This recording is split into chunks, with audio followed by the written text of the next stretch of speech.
Good evening, all of you. I welcome you all for today's SOS session.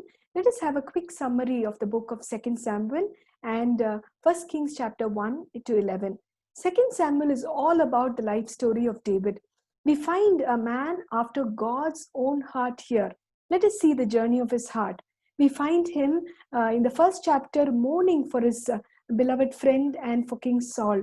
A heart which is very humble, which is so kind, which treats enemies and friends alike. We find his kingdom being established initially as a smaller kingdom.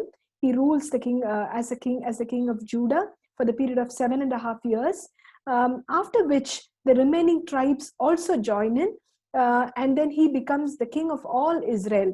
And then we find him longing to bring the ark of the Lord, and then he celebrates this as an important occasion of his um, of his uh, of his life.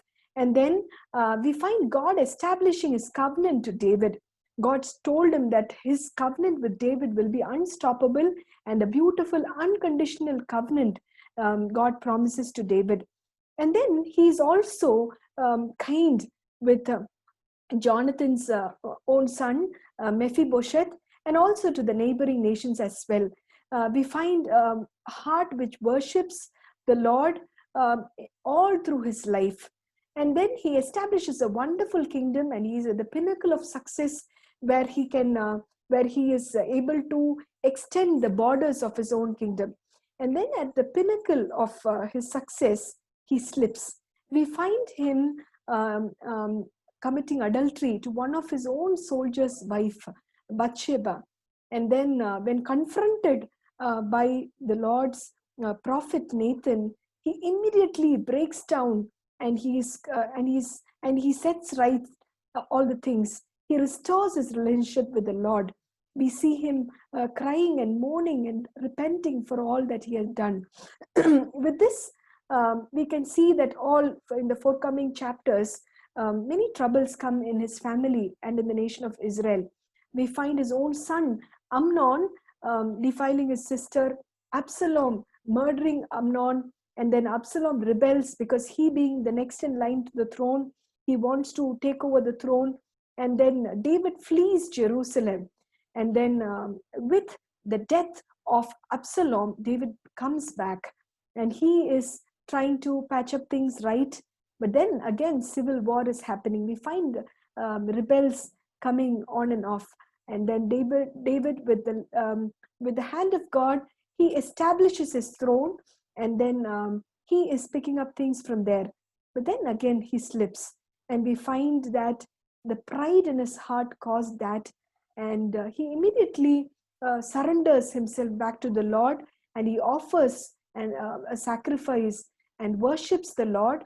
He is he has got his heart um, um, at at this situation. He is ready to humble and give it back to the Lord.